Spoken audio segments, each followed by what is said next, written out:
Hello students, today I will be starting lecture 2 of unit 3.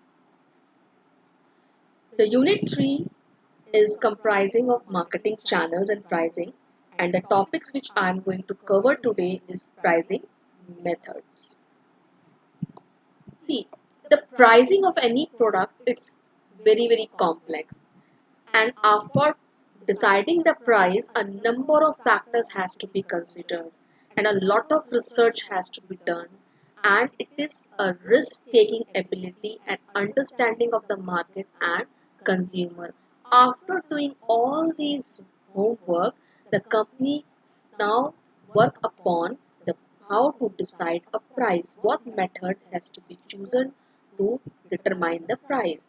The management of a company considers everything before they price a product, and it includes segment of a product, ability of a consumer to pay the product, condition of the market, competitors, cost of production, and overall profit margin. See, what are the pricing methods? See, pricing methods are the ways in which price of goods and services can be calculated by considering all the factors. And what are the factors which I have already told? This is competition, your product form, your target audience, your product life cycle, vision, objective of the company. What are the pricing methods? Pricing methods is being divided into two parts: cost oriented pricing and market oriented pricing. Cost oriented pricing is comprises of cost plus pricing, markup pricing, and target return pricing. And market oriented pricing comprises of perceived value pricing, going rate pricing, auction pricing, and differential pricing. First, cost-oriented pricing method. See, many firms consider the cost of production for calculating the price of a final good. What is cost plus pricing? ये सबसे simplest method होता है for considering for determining the price. इस method में जो manufacturers होते हैं, जो companies होती हैं, वो किसको ध्यान में रखती है? Cost of production. और cost of production में क्या क्या आता है? Variable cost as well as your fixed cost. After determining the total cost, now the company think about what can be the profit margin. अब हमें इस total cost पे कितना profit margin और रखना चाहिए? It can be 10%, 15% और 5%. See, let's take an example. इसको example से हम समझते हैं. Suppose एक product है A. Cost of production, जब उसकी टोटल कॉस्ट निकाली गई, means fix cost and variable cost निकाली गई, तो निकाला गया इट कॉस्ट इज 500 रुपीज. और कंपनी ने बोला कि जब हम इसमें मार्कअप रखेंगे, मीन्स जब हम प्रॉफिट मार्जिन डिसाइड करेंगे, तो जो हमारा मार्जिन होगा वो होगा 25% ऑफ टोटल कॉस्ट, राइट? अब इसमें सेलिंग प्राइस हमको कैसे कैलकुलेट करना है? This is very simple. Formula एक तो ये है कि सेलिंग प्राइस कैलकुलेट करने के लिए आप कॉस्ट ऑफ प्रोडक्शन प्लस जितना आपका प्रॉफिट मार्जिन आएगा, और प्रॉफिट मार्जिन आप कैसे निकालोगे? कॉस्ट ऑफ प्रोडक्शन का 25%. ठीक है, सपोज कॉस्ट ऑफ प्रोडक्शन अगर आपका 500 है तो 500 का 25% कितना होगा? 500 इंटू 25 अपॉन 100, जो कि आपका निकल के आएगा 125 रुपीज. मीन्स अगर आपका कॉस्ट ऑफ प्रोडक्शन 500 है तो प्रॉफिट हो मार्जिन कितना होगा? 125 रुपीज. तो और सेलिंग प्राइस कितना हो जाएगा? 500 प्लस 125, इसका मतलब 625. देखिए, कॉस्ट प्लस प्राइसिंग में सिंपल आपको ये ध्यान रखना है कि इसमें कॉस्ट ऑफ प्रोडक्शन को कंसिडर किया जाता है. जो कॉस्ट ऑफ प्रोडक्शन आपका है, कॉस्ट कैसे निकालेंगे? टोटल कॉस्ट कैसे निकालेंगे? Fix cost plus variable cost. ठीक है, और जो मार्जिन हमारा होता है, जो हम मार्जिन डिसाइड करती है कंपनी, 5%, 10%, 15%, ये डिपेंड होता है आपकी टोटल कॉस्ट पे. ठीक है, तो आप मार्जिन निकाल लीजिएगा टोटल कॉस्ट से और उसको कॉस्ट ऑफ प्रोडक्शन में ऐड कर दीजिएगा, तो ये आपका निकल के आएगा सेलिंग प्राइस. मीन्स अगर कॉस्ट ऑफ प्रोडक्शन 500 रुपीज है और सेलिंग प्राइस अगर आपका 625 है, then company is getting a profit margin of 125, right. देखिए markup pricing, markup pricing cost plus pricing से कैसे डिफरेंट है। कॉस्ट प्लस प्राइसिंग में जो हम मार्जिन डिसाइड करते थे, जो हमारा प्रॉफिट मार्जिन डिसाइड होता था, वो हमारा किस पे डिसाइड होता था, कॉस्ट ऑफ प्रोडक्शन, ठीक है। मार्कअप मार्जिन, मार्कअप प्राइसिंग में हम जो प्रॉफिट जो मार्जिन डिसाइड करते हैं वो हम कॉस्ट पे ना डिसाइड करके सेल्स पे डिसाइड करते हैं, राइट। जैसे कि सपोज एक चॉकलेट को बनाने की यूनिट कॉस्ट जो है वो 16 रुपीज है, ठीक। And a producer wants to earn the markup of 20% on sales, और जितने की वो सेल होगी उस पे वो 20% अर्न करना चाहेगा, then markup price will be, means इसमें हमको अपना प्रॉफिट मार्जिन निकालना है। तो मार्कअप प्राइस का जो फॉर्मूला होता है वो होता है markup price is equal to unit cost upon 1 minus desired return on sales, means sales पे 20% उसको अर्न करना है।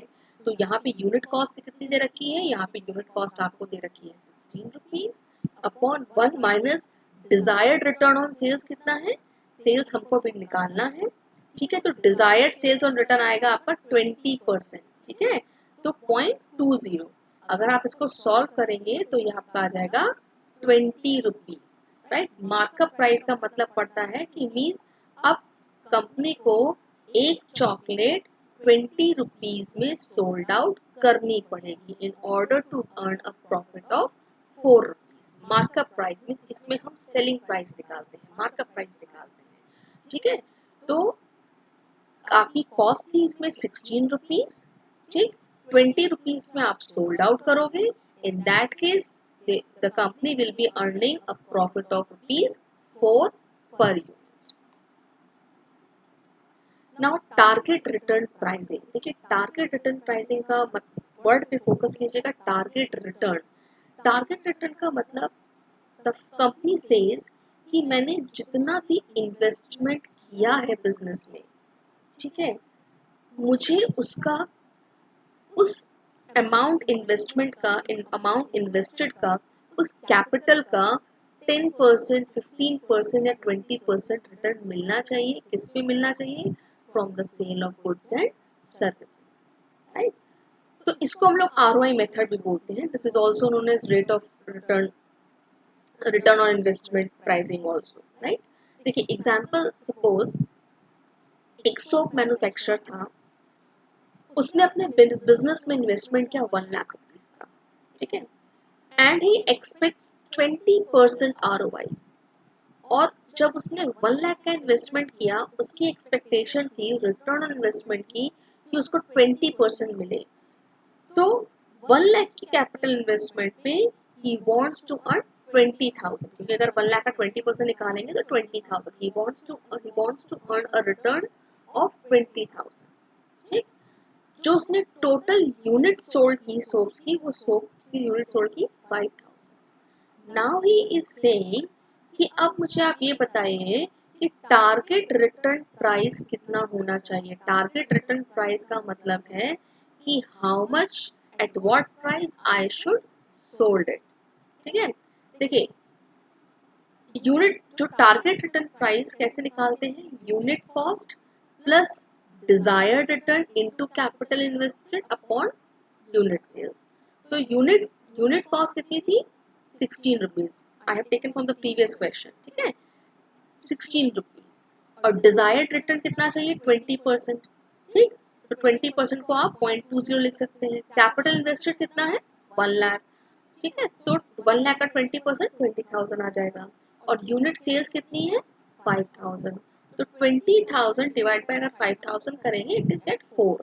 तो मीन्स 16 प्लस 4। तो जो टारगेट रिटर्न प्राइस होगा, टारगेट रिटर्न प्राइस मीन्स अगर 16 रुपीज उसकी कॉस्ट थी, then he should be sold at rupees 20। In इसी केस में आपका 4 रुपीज का जो प्रॉफिट मार्जिन होगा, जो रिटर्न आएगा, वो आपका 20%, ठीक है। तो thus manufacturer will earn 20% ROI provided unit cost and sale unit is accurate. ठीक. अब नेक्स्ट है आपका मार्केट ओरिएंटेड प्राइसिंग मेथड. देखिए इस मेथड में the prices are calculated on the basis of market condition. सबसे पहला है perceived value pricing. In perceived value pricing, company determines the price on the basis of customer perception towards goods and services. और customer का जो perception है वो किस पे डिपेंड करता है? It depends on what are the product quality, what are the product features, what can be the product service support system, what can be the warranty quality, what can be the durability, tangibility, reliability and safety. ठीक है. तो अगर आपको किसी product के बारे में customer का परसेप्शन जज करना हो तो these are the elements which has to be considered. अब कस्टमर का जो परसेप्शन है, कस्टमर का जो नजरिया है वो इन्फ्लुएंस किससे होता है? Customer perception is influenced by advertising, promotional tools, additional benefits. Additional benefits कैसे मिल सकता है? Suppose you can be given a warranty of extendable 5 years. ये एडिशनल बेनिफिट्स हो गए. ठीक है. 3 विजिट्स इंजीनियर की फ्री हो गई आपके यहाँ पे. प्रोडक्ट की क्वालिटी पे and channel of distribution. Channel of distribution means a company is saying that okay, we are having a brick and mortar or our outlet also, and we are having a facility of home delivery also, right? We are having our product is also available on the website also. तो channel of distribution कैसा है? ठीक है. Advertising का भी बहुत फर्क पड़ता है. अगर आपके एडवर्टाइजिंग में let's take an example, if I take in Johnson Johnson. अगर मैं जॉनसन जॉनसन की बात करूं, अगर आप जॉनसन जॉनसन के ऐड देखो, in that particular add Johnson Johnson कभी नहीं बोलता कि आप प्रोडक्ट के फीचर्स पे, प्रोडक्ट की क्वालिटी पे बहुत कम फोकस करता है. Rather than they show a relationship between mother and a child, right? Mother and a child. तो जो एक इमोशन होता है, जो कनेक्टिविटी होती है मदर एंड चाइल्ड पे, उस पे वो फोकस करता है. तो कस्टमर का परसेप्शन क्या आएगा? The mother's perception will be okay, if I am using a Johnson Johnson product, it will be beneficial for my baby's skin, right? For my baby's health, right? इसी तरीके से अगर आप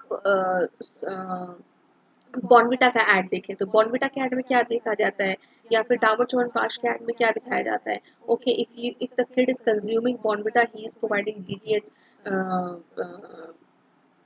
more energy, and it is helping into the brain development, right?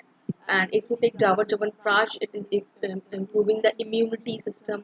तो customer का perception change हो रहा है. ठीक है. तो advertising also plays a very important role for influencing the customer perception. And why the promotional tools? No doubt, in the promotional tools, if you are getting extra 25% or you are getting a waiver of 200 or 200 rupees, तो इस pricing पे जो impact हो रहा है, इससे भी customer का perception is changing, right? So these are the factors which is influencing the customer perception. See, let's take a very example. You might be knowing about Sony products or Apple products. ठीक है. Sony products or Apple products, why I am focusing, because these two companies always uh, you know positioning their products as on the basis of quality, on the basis of durability. ठीक है. On the basis of quality, इन दोनों company के products costly होते हैं. In comparison to them, there are many other products also which is available at a very very low price. But customer का perception क्या हो गया है? कस्टमर का परसेप्शन ये हो गया है, एंड कस्टमर इज ऑल कि that quality products are always costly. जो अच्छी क्वालिटी का प्रोडक्ट होगा वो कॉस्टली होगा, जो ड्यूरेबल होगा वो कॉस्टली होगा. And for that basis only the customer is ready and is willing to pay the extra amount, right? Next is your value pricing. देखिए वैल्यू प्राइसिंग क्या होता है? Company designs a low price product and maintain the high quality offering. In the value pricing, in my previous lectures also I have told about a customer value. What is value? हम लोग value कैसे निकालते हैं? Benefits minus total cost. ठीक है. Value pricing में company का main focus होता है कि हम ज़्यादा से ज़्यादा हाई क्वालिटी प्रोडक्ट ऑफर करें which can be into the low price also, ठीक है। In this case the prices are kept low and lot of engineering, lot of research work is being done by the company in order to reduce the cost of production and maintain the quality, right? Means now what company is being doing now the company is being deciding the price on the basis of value. Lot of re-engineering being doing जिससे कि जो cost of production है वो हमारी कम हो जाए और हमारे जो आपकी जो prices है वो लो हो जाए। इस पे मैं I just want to focus in this point. Company आजकल डिजाइनिंग पे बहुत फोकस कर रही है। अगर आप पहले प्रोडक्ट्स देखें तो पहले की जो डिजाइन होती है, let's take an example of Rajdoot. अगर आप राजदूत को देखें तो पहले बहुत ही हेवी बाइक और बहुत ही डिजाइन उसकी बहुत बल्कि सी होती थी, और अगर आप देखें तो डिजाइनिंग उसकी बहुत कॉम्पैक्ट सी हो गई है। उसमें क्या हुआ, जो मटेरियल कंपनी का जो मटेरियल यूज हो रहा था उसने वहां पे वो कॉस्ट बचा ली। एंड वेरी एग्जाम्पल, अगर आपके घर में रेगुलेटर्स हैं, स्विचेस हैं, अगर आप उनको देखिए तो पहले बहुत बल्कि बहुत ब्रॉड टाइप रेगुलेटर्स होते थे। अब आज के टाइम क्या है, small switch, small circle type switches होने लगे हैं। तो the material cost has been decreased, functioning तो सेम है ना। If you are taking a rectangular shape board और उसमें रेक्टेंगुलर शेप बोर्ड में अगर आपका वही फंक्शनिंग है और एक स्मॉल सा बटन है उसकी फंक्शनिंग भी वही है, in this case the functioning is same, but company ने क्या किया, कॉस्ट ऑफ प्रोडक्शन बचाई। और कॉस्ट ऑफ प्रोडक्शन कैसे बचाई, री इंजीनियरिंग के थ्रू। री इंजीनियरिंग के थ्रू कैसे, डिजाइन में चेंज करके, और डिजाइन में चेंज करके क्या होता है, आपकी मटेरियल कम से कम यूज होता है। एंड जब मटेरियल कॉस्ट ऑफ प्रोडक्शन आपकी कम जाएगी तो बट ऑब्वियस सी बात है इसका इम्पैक्ट आपके प्राइस पे भी पड़ेगा, the price will also be low and the company is focusing on the quality, no doubt functioning is same. And see, the biggest example is, if I take an example of Tata Nano. Now, Tata Nano is a best example of value pricing. Why I'm saying the Tata Nano, Tata nano में Tata Motors ने सारे के सारे features दिए थे जो कि एक कार की नेसेसिटी में होते हैं, ठीक। उन्होंने जो कार डिजाइन की, this car has been design which is all the necessary features are there but at a very low price। उन्होंने फोकस किस पे किया, उन्होंने फोकस किया री इंजीनियरिंग पे, डिजाइन पे। हम मटेरियल कॉस्ट कहाँ से कम करें, हम लोकलाइजेशन कितना करें। लोकलाइजेशन मीन्स टाटा नैनो में जितने भी पार्ट्स यूज हुए थे they are mostly used and manufactured in India only. कोई भी आपका इम्पोर्टेड आइटम इसमें नहीं असेंबल हुआ था, राइट। तो इन्होंने वहां पे वर्कआउट किया, ठीक। And now the companies are working on the re engineering. Re engineering means कैसे डिजाइन को कॉम्पैक्ट किया जाए, फंक्शनिंग और इंक्रीज की जाए, कैसे कॉस्ट को रिड्यूस किया जाए एंड क्वालिटी इंप्रूव किया जाए, and the prices should kept low, ठीक है। This is what value pricing. Now the going rate pricing. See, in this pricing method, firm considers the competitor price। आज के आपकी कॉम्पिटिटर जो भी प्राइस ऑफर कर रहा होगा, जो भी मेथड यूज कर रहा होगा, कंपनी उसको थोड़ा सा फॉलो करेगी और या फिर उसके उस प्राइस के मोर और लेस उसको रखेगी, right. See, in oligopolistic industry means very few buyers and very few sellers. तो इस इंडस्ट्री में जो प्रोडक्ट्स होते हैं जैसे आपका स्टील है, पेपर है, फर्टिलाइजर है, ठीक है, तो जो प्राइसेस चार्ज होते हैं वो ऑलमोस्ट सेम होते हैं, ठीक। तो the if cement industry, I can say cement industry, I can also say, अगर आपका एसीसी सीमेंट है या बाकी अगर कोई आपका कोई ब्रांड है, तो अगर आप देखेंगे तो द सीमेंट का जो प्राइस होगा 200 पर packet, it is almost same. अगर आप 200 चार्ज कर रहे हैं तो वो 205 चार्ज कर रहा होगा, दूसरा वाला 203 और 204 चार्ज कर रहा होगा। क्यों, क्योंकि इसमें जो limited number of buyers and sellers होते हैं तो the prices will all remain the near by more और less. Next is your auction type pricing. देखिए, ये pricing in today's scenario is becoming very popular and it is being more used in internet। See, you might be aware about the very much sites about OLX, Quicker, eBay, ठीक है। These are the platforms in which customer is having the facility to purchase and to sell the product or to sell the commodity. ठीक है, देखिए option pricing में क्या होता है, इन pricing में क्या होता है, ये बेसिकली आपके इंटरनेट इन एप्स के थ्रू सोल्ड आउट हो रहे हैं. इसमें अगर आपको कोई प्रोडक्ट सोल्ड करना है तो आप अपने प्रोडक्ट के डिस्क्रिप्शन स्पेसिफिकेशन देंगे along with the price. ठीक, and many customers are and you tell about the product and you tell about the location, everything you will fill up. जिसको अगर कोई रिक्वायरमेंट होगी वो आपको अप्रोच करेगा, प्राइस नेगोशिएशन होगा and you can close the deal. देखिए auction pricing basically तीन तरह की होती है. पहली है आपकी इंग्लिश ऑक्शन. इंग्लिश ऑक्शन में क्या होता है, there is a one seller and many buyers. ठीक, जो सेलर होता है वो स्टार्टिंग में जो प्राइस कोट करता है it is very very small. उसके बाद वो धीरे धीरे अपना प्राइस इंक्रीज करता है और जब जो सबसे हाईएस्ट प्राइस होता है and the buyer is ready to purchase it, it will going to be sold. This is known as English auction. ठीक है. डच ऑक्शन क्या होता है, डच ऑक्शन में आपका जो प्राइस होता है वो हायर सेट किया जाता है और धीरे धीरे प्राइसेस आपका लो आने लग जाता है और जो when the buyer is ready to purchase at the lowest price he will purchase it. It is only Dutch auction. Next है आपका सील्ड बिड ऑक्शन. देखिए सील्ड बिड ऑक्शन क्या होता है, आपने पढ़ा होगा गवर्नमेंट, अगर सपोज गवर्नमेंट को कुछ परचेज करना होता है इन B2B मार्केट, गवर्नमेंट को कुछ परचेज करना होता है तो गवर्नमेंट टेंडर निकालती है, नोटिस निकालती है. ठीक है, और उसमें लोगों से मांगती है प्राइस कोट कीजिए. ठीक, तो जब हम उस टेंडर को फिल करते हैं और उसमें जब प्राइस कोट करते हैं and it will be sent to the government office to the relevant department in the sealed envelope, उसके बाद वो टेंडर ओपन होता है. ठीक है, तो this is what sealed bid auction.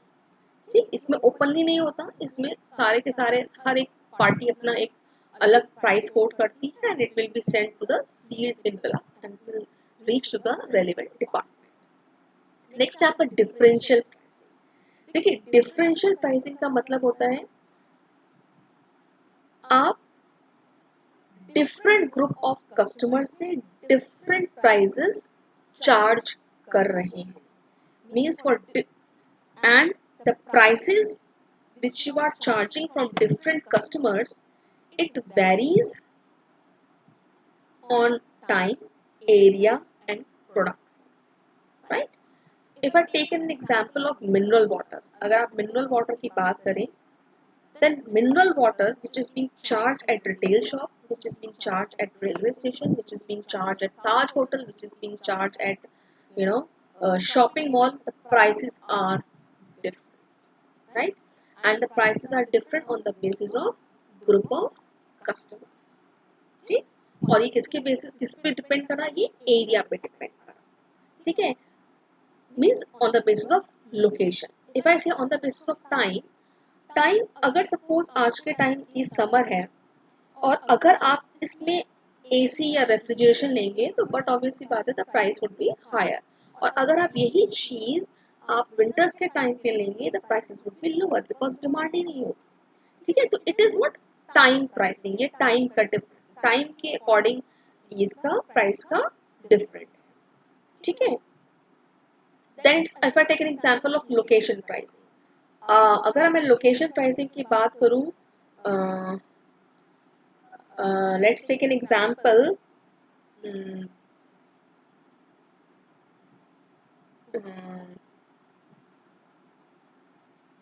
It's a very very example. अगर आप सी फूड्स की अगर बात करें और अगर आप ऐसी गोवा बॉम्बे अगर आप सी फूड्स की बात कर रहे हैं तो वहाँ पे जो सी फूड्स होंगे वो बहुत ही आपको रीजनेबल रेट में मिल जाएंगे क्योंकि अवेलेबिलिटी वहाँ पे बहुत ज़्यादा है. और अगर वही सी फूड आप यहाँ पे कंज्यूम करेंगे तो अवेलेबिलिटी बहुत कम है तो वो आपको थोड़े से हायर प्राइस पे चार्ज होंगे. This is what the prices are different on the basis of location. Right, on the basis of location. अगर आप सिल्क का कोई भी कमोडिटी परचेज करने जा रहे हैं, सिल्क क्लॉथ, तो the prices which in south is different and the quality is also different and the prices and the quality of that particular cloth is different in Lucknow. So this is on the basis of location pricing, right?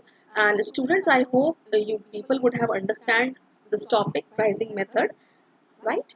Thank you very much.